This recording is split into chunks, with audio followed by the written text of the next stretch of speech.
आज के audio book में हम बात करने वाले हैं ईट दैट फ्रॉग बुक के chapter 3 apply the 80-20 rule to everything के बारे में। अब तक के हमने चैप्टर 1 और चैप्टर 2 कवर कर लिया है, जिसमें हमने समझा था प्रोक्रास्टिनेशन क्या होती है और क्यों सबसे इम्पॉर्टेंट टास्क पहले करना ज़रूरी होता है। अगर आपको चैप्टर 1 और चैप्टर 2 के एक्सप्लेनेशन सुनने हैं तो फिर आप जाके प्लेलिस्ट चेक कर सकते हैं, मैंने वहाँ पे ऐड कर दिया है। इस चैप्टर का मेन कॉन्सेप्ट है 80-20 रूल। इसका सिंपल मतलब है कि हमारे सिर्फ 20% एफर्ट्स हमें 80% रिजल्ट देते हैं, यानी हर काम इक्वली इम्पॉर्टेंट नहीं होता।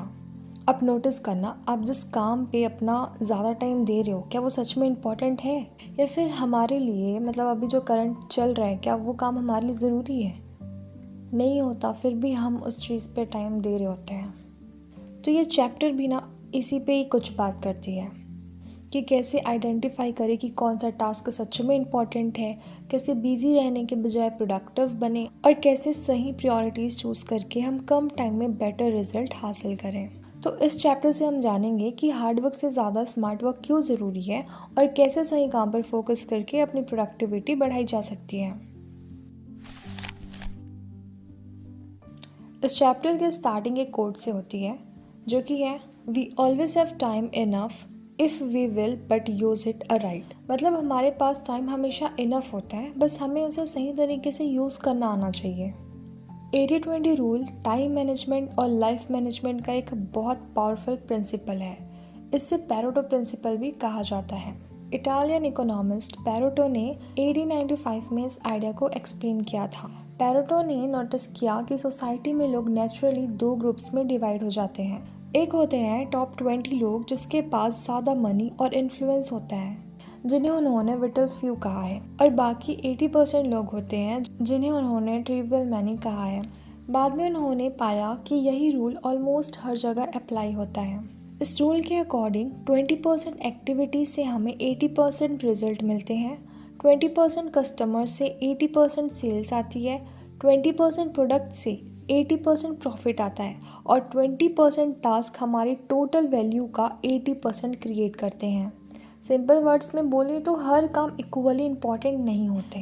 अगर आपकी टू डू लिस्ट में 10 टास्क हैं तो उनमें से सिर्फ 2 टास्क ऐसे होंगे जो बाकी 8 टास्क से ज़्यादा वैल्यूएबल होंगे। अब एक इंटरेस्टिंग बात है कि हो सकता है सभी 10 टास्क को कंप्लीट करने में सेम टाइम लगे, लेकिन उनमें से सिर्फ 1 या 2 टास्क ऐसे होंगे जो बाकी टास्क से 5 या 10 गुना ज़्यादा वैल्यू क्रिएट करेगा। कई बार सिर्फ एक सिंगल टास्क बाकी पूरे दिन के काम से ज़्यादा इम्पॉर्टेंट होता है और वही टास्क आपका फ्रॉग होता है, जिसे आपको सबसे पहले करना चाहिए। अब क्वेश्चन ये है कि लोग सबसे ज़्यादा प्रोक्रास्टिनेशन किस काम में करते हैं। अब सैड रियलिटी ये है कि ज़्यादातर लोग सबसे इम्पॉर्टेंट 10% या 20% टास्क को ही टालते रहते हैं, यानी जो काम सबसे ज़्यादा वैल्यू देते हैं वही पोस्टपोन कर दिए जाते हैं। इसके बजाय लोग अपना टाइम छोटे, आसान और कम इम्पॉर्टेंट कामों में बिजी रहकर बिताते हैं, यानी ट्रिवियल मैनी में उलझे रहते हैं। इस चैप्टर का मेन लेसन ये है कि बिजी होना प्रोडक्टिविटी नहीं है, राइट वर्क पर फोकस करना ही रियल प्रोडक्टिविटी है।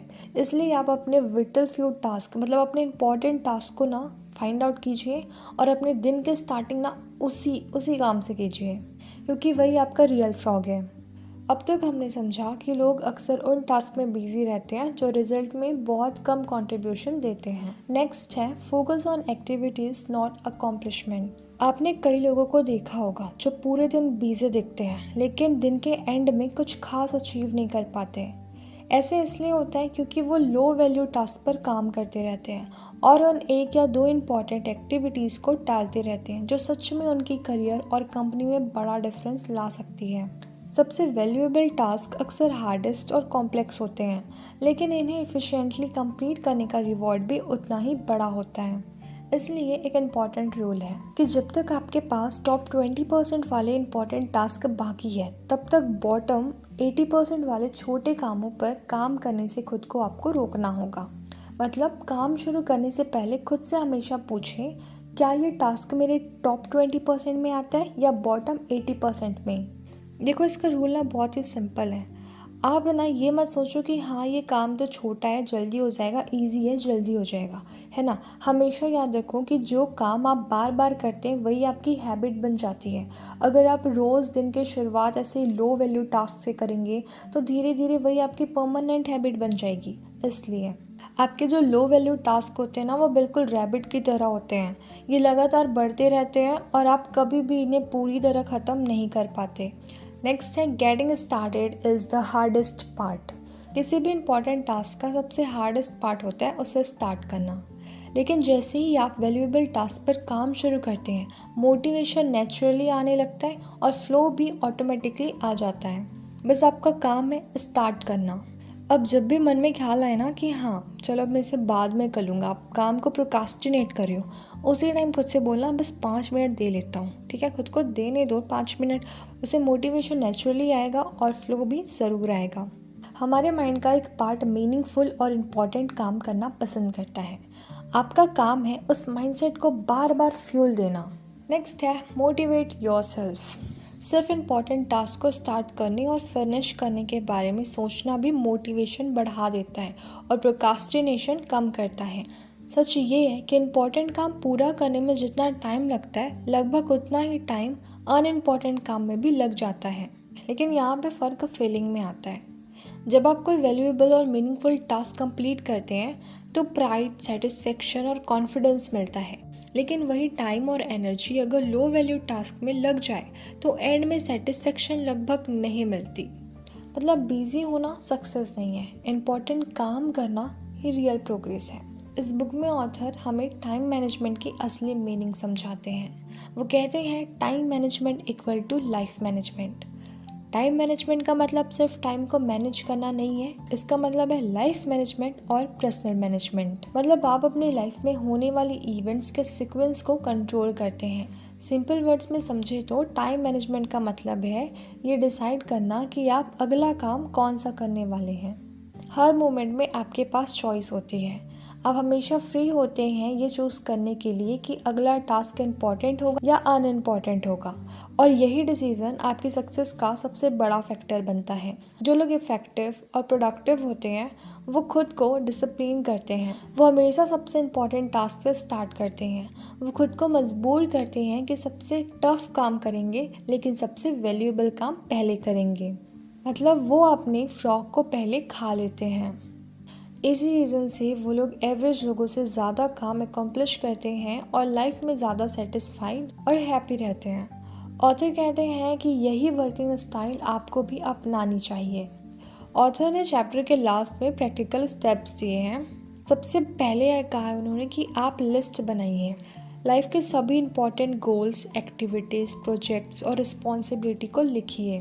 फिर सोचिए कि इसमें से कौन से 10% या 20% टास्क ऐसे हैं जो आपको 80% या 90% रिजल्ट दे सकते हैं। ये आपको लिखना है ना, सिर्फ सुन रहे हो फिर हो गया ऐसा नहीं, आप लिखो, अभी लिखो। यहाँ से पता चल जाएगा कि तुम प्रोक्रास्टिनेट कर रही हो या नहीं। अगर लग रहा होगा ना कि बाद में लिख लेंगे तो नहीं, अभी लिख लो, ठीक है।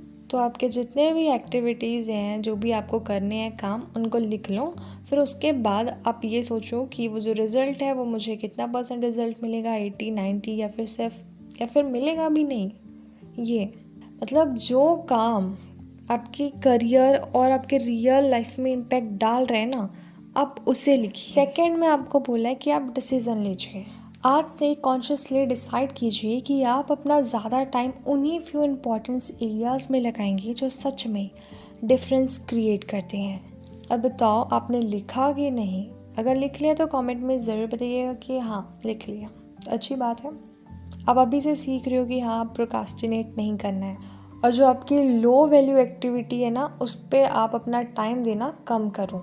और जब आप ऐसे डिसाइड कर लोगे कि कौन सा मेरे लिए वैल्यू क्रिएट कर रहा है काम, आप उस पर ज़्यादा टाइम लोगे। और जो पहले देते थे ना लो वैल्यू एक्टिविटीज़ पे, जो जिससे आपके करियर से कोई लेना देना नहीं होता, फिर भी आप उससे करते हो, उसे टाइम देते हो, उस पर थोड़ा कम टाइम दीजिए। सो इस चैप्टर का फाइनल लेसन यही है कि टाइम की कमी प्रॉब्लम नहीं है। हम बोलते हैं ना 24 घंटे भी कम पड़ रहे, टाइम को सही यूज़ करो, परफेक्ट है, ठीक है। और हमारी प्रॉब्लम भी यही होती है कि हम रॉन्ग टास्क पर टाइम स्पेंड कर देते हैं, इसलिए इस पर ध्यान दीजिएगा। क्योंकि सक्सेस उन लोगों को मिलती है जो हर दिन सही काम चूज़ करते हैं और सबसे इम्पॉर्टेंट टास्क से स्टार्ट करते हैं। ये नहीं कि ये काम इजी है, ये काम छोटा है, इसको पहले किया जाए, नहीं। ऐसा करने से ना जो आपका मेन टास्क होता है ना, बड़ा वाला, वो जो आपका फ्रॉग, वो ना मिस हो जाता है। आप उस काम के लिए प्रोक्रास्टिनेट कर देते हो। इसलिए हर दिन अपने टॉप 20 टास्क को पहचानिए और बिना डिले किए अपना फ्रॉग सबसे पहले खाइए। फ्रॉग खाना मतलब इक्वल टू अपने इम्पॉर्टेंट काम को पहले करना, जो सबसे ज़्यादा इम्पॉर्टेंट है। अगर आपको आज का ईट दैट फ्रॉग बुक के चैप्टर 3 का एक्सप्लेनेशन हेल्पफुल लगा तो वीडियो को लाइक ज़रूर करिए और चैनल को सब्सक्राइब करना मत भूलिएगा। आज हमने जो सीखा कि बिजी रहना ज़रूरी नहीं है, सही काम पर फोकस करना ज़रूरी है। हर दिन अपने टॉप 20% टास्क पहचानिए और सबसे इम्पॉर्टेंट वर्क से स्टार्ट कीजिए। ये मैं फिर से बोली ताकि आपको फिर से याद हो। कमेंट में ज़रूर बताइएगा कि आपका आज का फ्रॉग कौन सा टास्क है जिसे आप सबसे पहले कंप्लीट करने वाले हैं। मिलते हैं नेक्स्ट वीडियो में एक नए चैप्टर और नई लर्निंग के साथ।